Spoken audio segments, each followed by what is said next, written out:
Assalamualaikum warahmatullahi wabarakatuh. Perkenalkan, nama saya Pramadita. Di sini saya akan melakukan pemeriksaan GCS atau Glasgow Coma Scale. Jadi Glasgow Coma Scale itu skala untuk menentukan tingkat kesadaran seseorang. Jadi untuk melakukan pemeriksaannya kita melalui 3 tahap, yaitu orientasi, tahap kerja, dan evaluasi. Jadi untuk tahap orientasinya, permisi Bu, perkenalkan, nama saya Pramadita. Di sini saya akan melakukan pemeriksaan GCS untuk untuk mengetahui tingkat kesadaran Ibu. Apakah Ibu bersedia? Oke, karena pasien bersedia untuk dilakukan pemeriksaan GCS, kita lanjut ke tahap kerja. Jadi tahap kerja pada GCS itu ada 3. Jadi yang pertama ada respon motorik, yang kedua itu respon verbal atau komunikasi, yang ketiga itu respon eye atau membuka mata. Jadi langsung saja kita masuk ke respon motorik.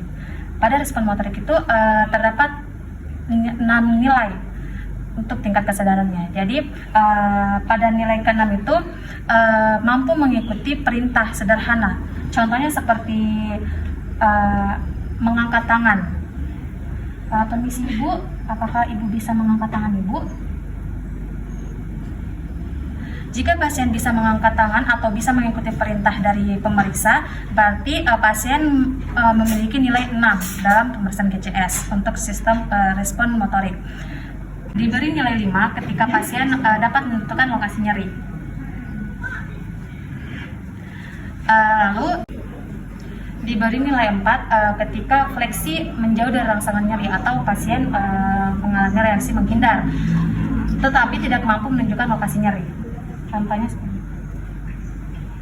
Oke, diberi nilai 3 ketika fleksi abnormal saat diberi rangsangan nyeri.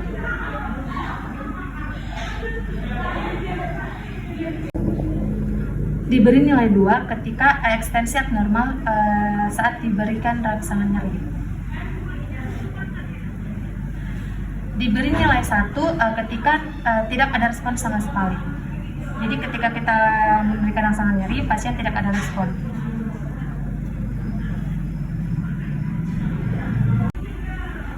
Selanjutnya kita masuk pada respon verbal atau komunikasi.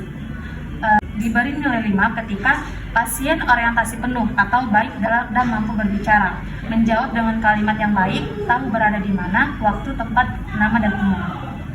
Permisi Bu, namanya Ibu siapa? Ika. Ibu sekarang di mana? Di rumah sakit.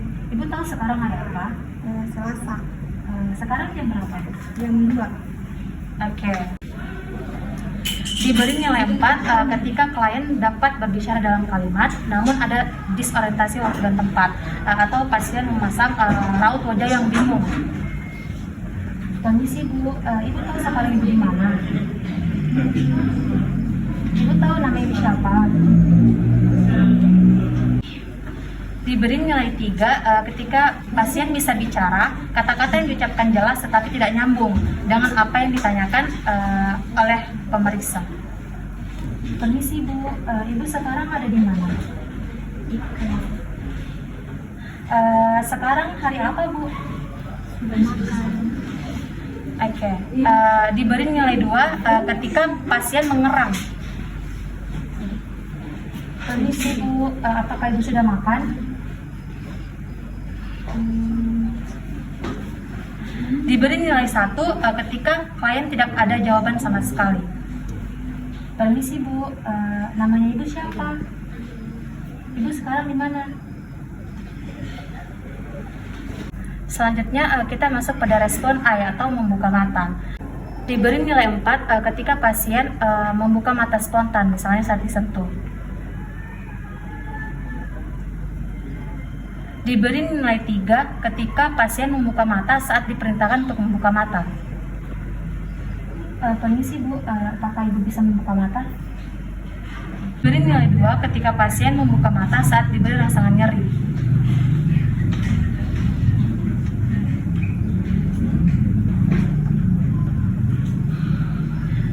Diberi nilai 1 ketika tidak ada reaksi apapun.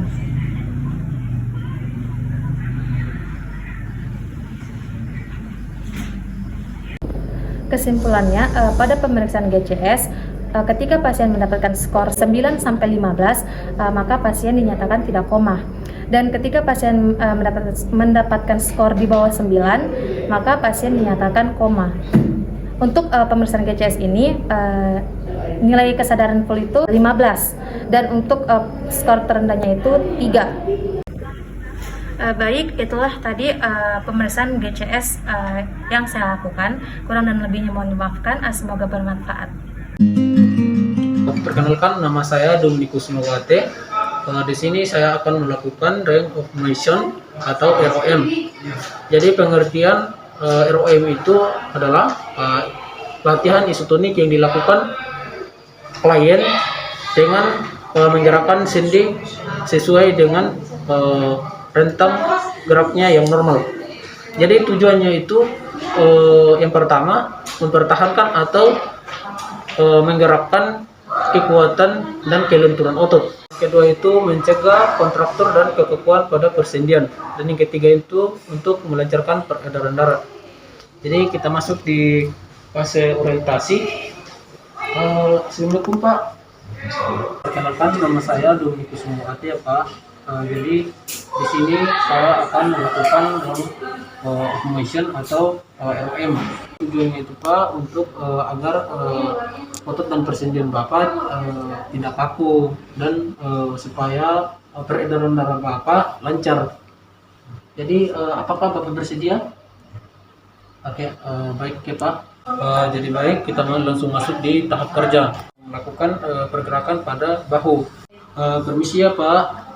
Saya akan melakukan ini pergerakan bahu, fleksi, ekstensi, abduksi, aduksi, fleksi, ekstensi, abduksi, aduksi. Selanjutnya pergerakan pada siku. Permisi ya Pak. Fleksi, ekstensi, pronasi, supinasi. Selanjutnya pada pergelangan tangan. Jadi permisi ya Pak. Fleksi, ekstensi, fleksi, ekstensi. Selanjutnya pada jari tangan. Permisi ya Pak. Fleksi, ekstensi, hiperekstensi, abduksi, aduksi, posisi. Selanjutnya pada panggul dan lutut. Yang pertama, permisi ya Pak.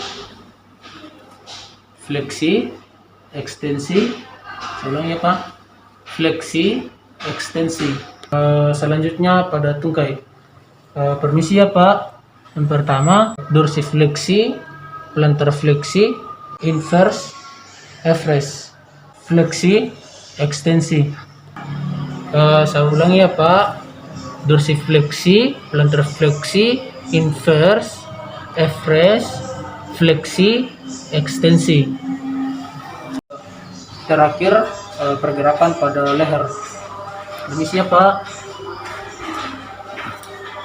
Fleksi, ekstensi, fleksi, ekstensi. Jadi baik, kita masuk di tahap terminasi. Jadi Pak, karena tindakan kita sudah selesai, jadi mungkin hanya sampai di sini ya Pak. Terima kasih atas kerjasamanya. Saya pamit dulu ya Pak. Salam dan selamat siang untuk kita semua. Perkenalkan, nama saya Karitas Miladadi, NIM 2191027. Di sini saya akan melakukan pemeriksaan nervus 1 sampai 6. Definisi dari nervus yaitu merupakan informasi penting yang sangat menentukan karena menilai perbandingan sisi kiri dan sisi kanan terhadap respon yang diberikan karena terjadi secara otomatis. Refleks neurologi bergantung pada suatu lingkungan yang terdiri atas jalur eferen yang tercantus oleh respon dan sistem eferen yang mengaktivitas organ efektor. Tujuannya itu penilaian terhadap refleks fisiologis dan patofisiologis. Itu saja penjelasan dari saya tentang nervus. Sekian dan terima kasih. Perkenalkan, nama saya Karitas Miladadi dari Kampus Tigia, Prodi S1 Keperawatan. Di sini saya akan melakukan pengkajian nervus. yaitu yang pertama nervus olfactorius atau penciuman. Flu, tutup hidung sebelah kiri dan menghembuskan nafas melalui hidung sebelah kanan secara bergantian ya Bu. Sebelah kiri. Jadi baik, berikutnya untuk menutup mata dan menghirup sesuatu yang saya berikan ya Bu. Silakan Ibu menutup mata. Permisi Bu, silakan hirup. Rasa apa Bu? Ya kayak gitu. Yang kedua, Kopi. kedua yaitu nervus opticus. Saya minta kepada Ibu untuk menutup mata dengan menggunakan telapak tangan Ibu dan sebutkan angka yang saya tunjukkan ya Bu. Silakan Ibu menutup mata. Ini ada berapa Bu? 4, 3, 2, 1, Sebelah kanannya lagi Bu. Baik. 2, 3, 2, 1. Nervus oculomotorius, nervus trochlearis dan abducens.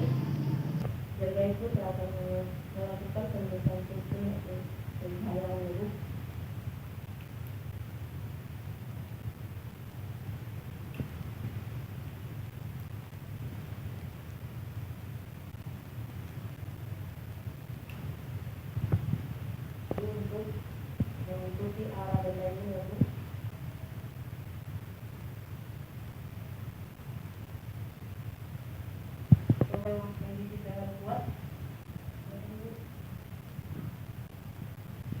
Selanjutnya Bu, Ibu menutup mata dan sebutkan apakah benda tajam atau benda halus yang saya tancapkan di wajah Ibu ya. Silakan Bu, tutup mata.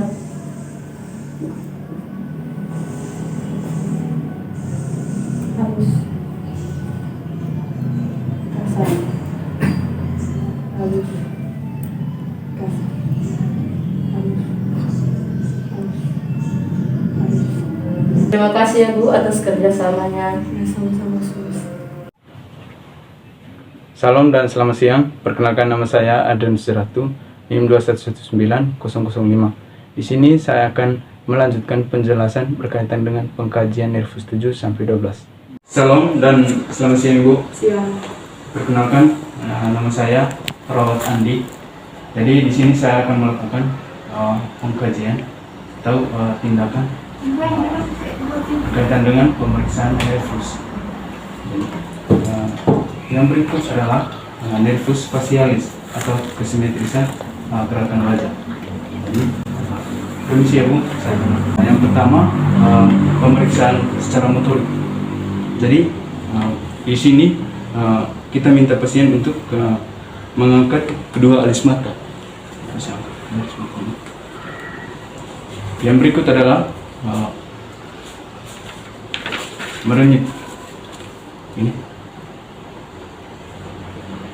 Yang berikut adalah kita minta pasien untuk menutup mata yang sekencang-kencangnya sampai perawat atau pemeriksa tidak bisa membukanya.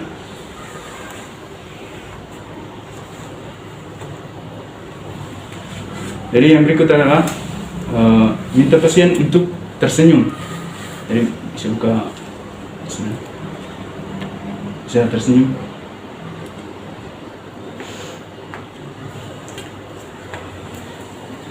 Yang berikut adalah kita memperlihatkan gigi atas dan gigi bawah pasien. Bisa dibuka.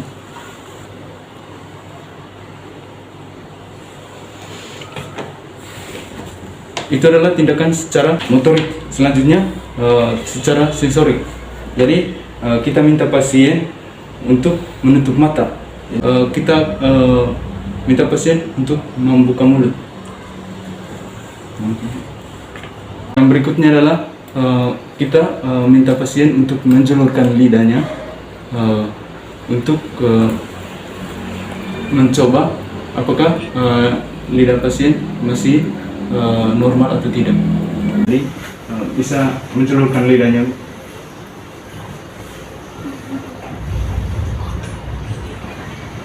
Apa rasa apa itu? Manis.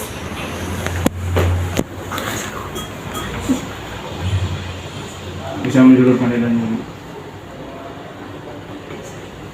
Siapa itu? Pahit. Yang berikutnya adalah kita akan lakukan pengkajian berkaitan dengan nervus akustikus atau nervus pendengaran. Jadi ada 3 nervus akustikus ini. Yang pertama pemeriksaan secara Weber, yang kedua pemeriksaan secara Rhein, yang ketiga pemeriksaan secara Schwebeck. Jadi yang pertama adalah pemeriksaan secara Weber. Di sini kita akan melakukan pemeriksaan nervus akustikus ini menggunakan garuk pitala. Jadi garuk pitala kita simpan kita taruh di belakang telinga pasien.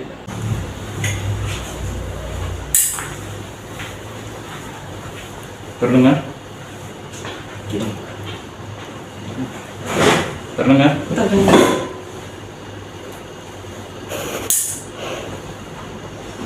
Terdengar? Selanjutnya adalah kita lanjut ke pemeriksaan secara Rhein. Jadi pemeriksaan secara Rhein ini kita letakkan garuk pitala di kening pasien.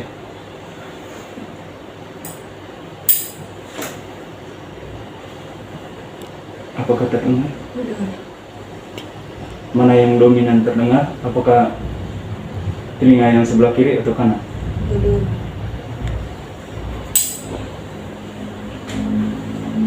Terdengar?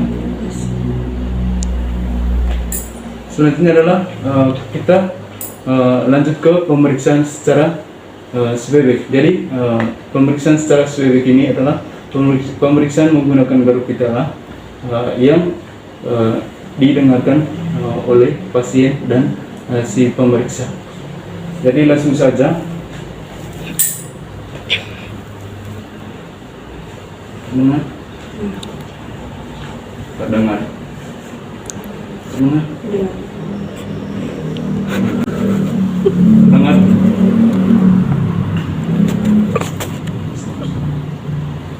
terdengar.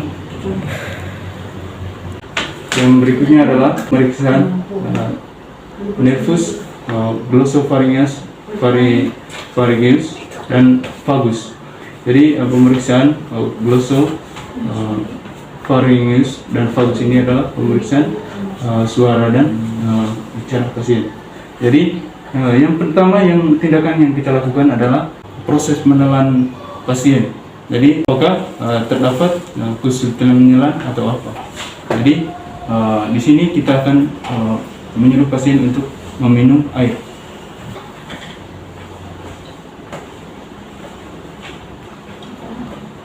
Di sini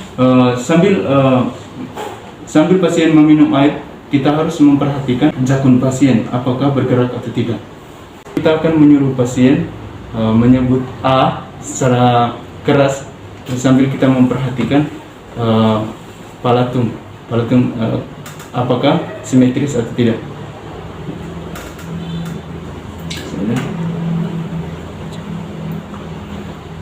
Bisa sebutkan A.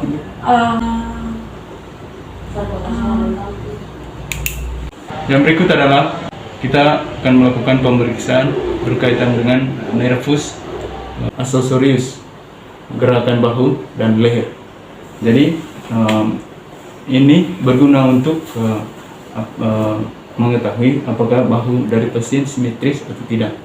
Jadi normalnya bahu pasien simetris.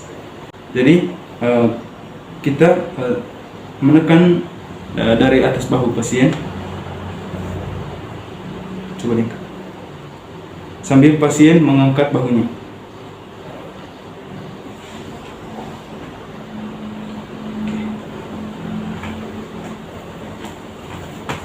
Selanjutnya kita akan menyuruh pasien untuk menoleh ke kiri secara kuat, lalu pemeriksa mendorong pipi pasien. Jadi bisa mendorong, tidak dorong sini, dorong sini.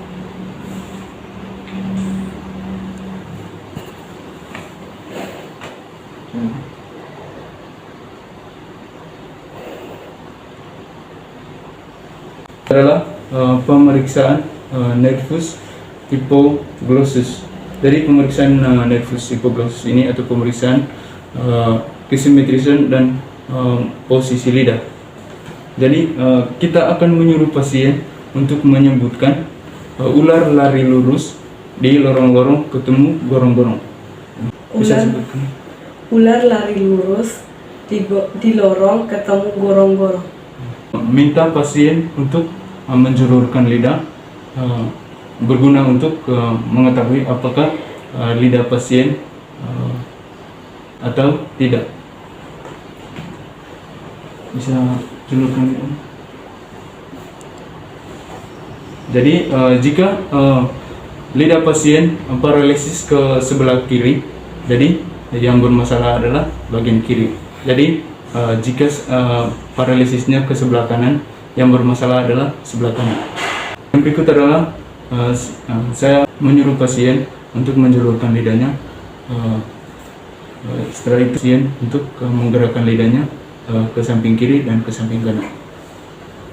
Bisa minta kasih keluar maskernya, kasih keluar lidahnya, julurkan lidahnya, menjulurkan. Bisa goyang ke kiri, goyang ke kanan, lagi, goyang ke kiri. Oke. Yang berikut adalah kita akan menyuruh pasien untuk membantingkan lidahnya ke samping kiri dengan menutup mulut dengan mendorong sisi kanan dari pipi ataupun sisi ke kiri dari pipi. Jadi bisa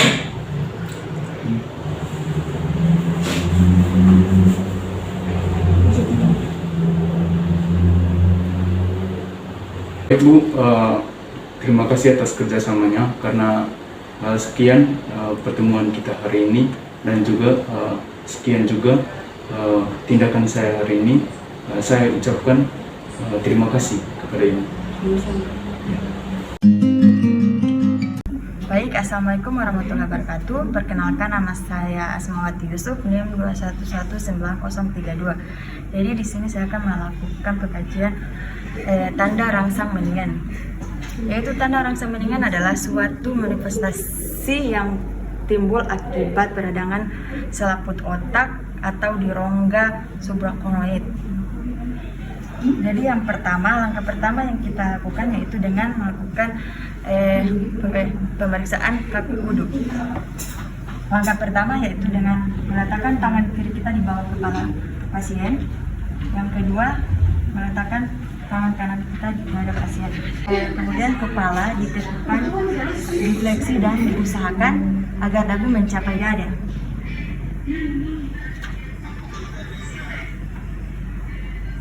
Selama penumpukan diperhatikan adanya tahanan. Jika adanya tahanan, berarti pasien mengalami positif. Yang berikut yaitu tahap kedua dengan chronic sign, dengan melakukan persendian panggul sampai membuat sudut 90 derajat. Setelah itu tungkai bawah diekstensikan pada persendian lutut sampai membentuk sudut lebih dari 135 derajat. Jika ada tahanan berarti pasiennya memiliki positif craning sign.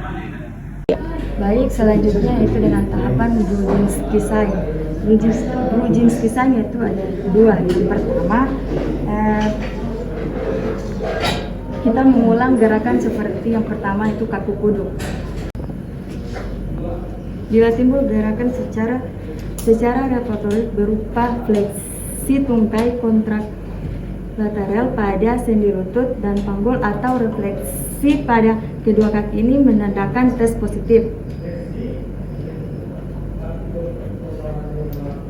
Jadi langkah berikutnya yaitu dengan Brudzinski sign yang kedua, yaitu dengan satu tungkai difleksikan pada persendian panggul, satu tungkai berada dalam kondisi ekstensi.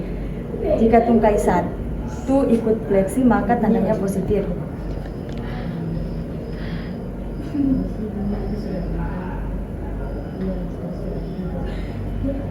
Tahap selanjutnya yaitu dengan lateral sign.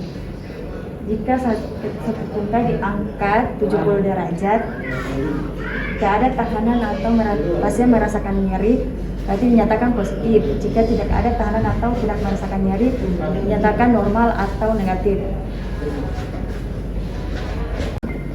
Baik, itulah pemeriksaan TRM atau tanda rangsangan minyen. Kurang lebihnya saya mohon maaf. Terima kasih. Assalamualaikum warahmatullahi wabarakatuh.